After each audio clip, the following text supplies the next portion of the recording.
Madison, Wisconsin.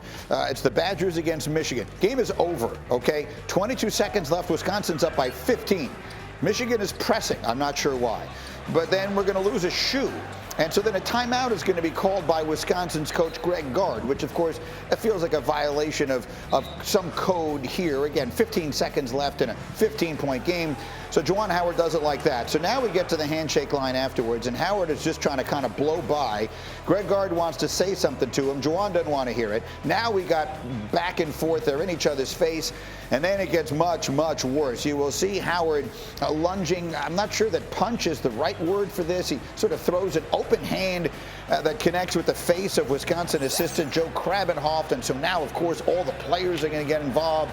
So we got pushing, we got shoving, we have some punches being thrown. Just a terrible scene between these teams. Again, the game is over at this point. This is during the handshake line. So it couldn't be a less attractive spectacle for these two proud franchises. Wisconsin winds up winning it. Let's hear from them after. I didn't like the timeout being called, and I'll be totally honest with you.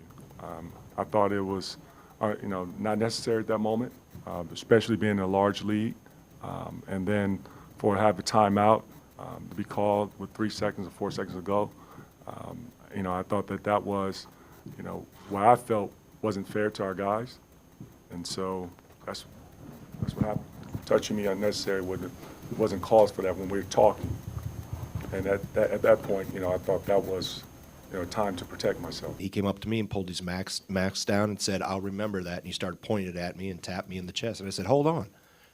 Let me explain to you why I took the timeout." Maybe he doesn't know the rule that you get the 10 seconds reset. I wasn't going to put my players in that type of situation to have to break a press in 4 seconds. All right, so whatever the reasons were, Michigan's AD Ward Manuel said there's no excuse for any of our staff or student athletes to get into a physical altercation with others, regardless of instigating factors. I reached out and apologized to Chris McIntosh, and President Coleman has reached out to the chancellor to apologize for the totally unacceptable behavior. We will review the situation more thoroughly and work with the Big Ten as they determine their disciplinary actions, and will determine if further disciplinary actions are warranted. Earlier this morning, we had Jay Billis with us here on Get Up. Here's what he had to say. It was disappointing to see two coaches get in a fight in the handshake line after a game is profoundly disappointing. I mean, usually it's the administrators and the coaches that are waving their finger at the players to show decorum and to act the right way. And then when the coaches can't do it, it's really disappointing. And it's also disappointing that people are talking about, well, this guy pressed and this guy called a timeout. So what? None of that matters. The game was over. And if we can't act the right way in the handshake line and then can't take the proper tone in the press conferences afterwards, I don't know what. It's really disappointing. As I bring Seth Greenberg into the conversation for more, I'll point out Michigan's next game is at home against Rutgers on Wednesday night. Wisconsin also plays Wednesday night.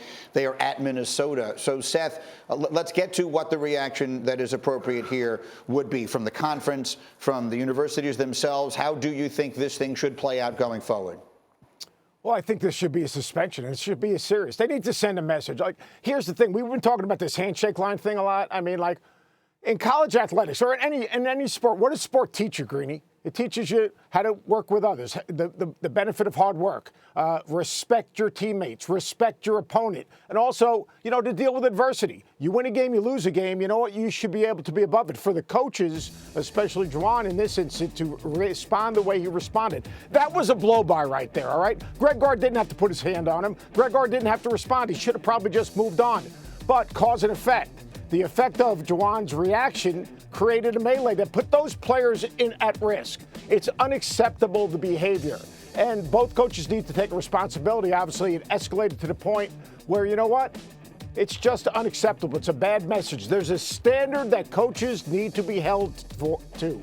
And you know what?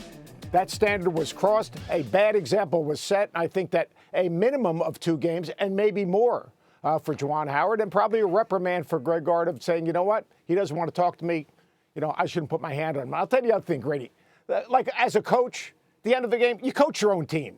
If Juwan Howard's pressing, That's his choice. He can press. You know what? If Greg Gard decides to call timeout so he can get the ball in bounds and advance the ball in 4 seconds, that's his choice. Coach your own team. Don't worry about the other team. Stay in the moment for your team. Do what's the best interest of your team. But the example that was set was absolutely horrific to me.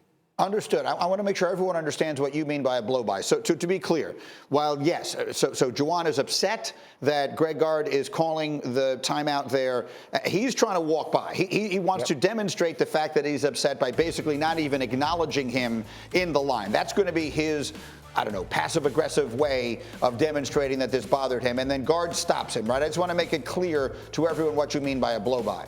Yeah, exactly. Like, there are all different ways that, in handshake lines, it's kind of funny, depending on the relationship you have with your opponent. Some guys, take time to talk to each other. Sometimes give each other a hug. Some guys give a wet fish. I mean, there's all different ways and messaging when you shake hands in a handshake line. But that was a blow-by. And you know what? Greg should have respected it and moved on. That's why, trying to kind of explain himself. He didn't need to explain himself why he called a timeout.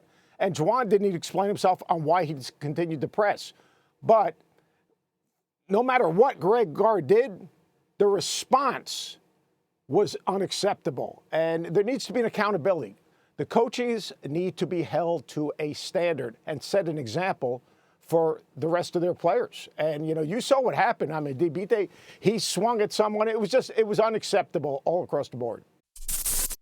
Thank you for watching ESPN on YouTube. For live streaming sports and premium content, subscribe to ESPN+.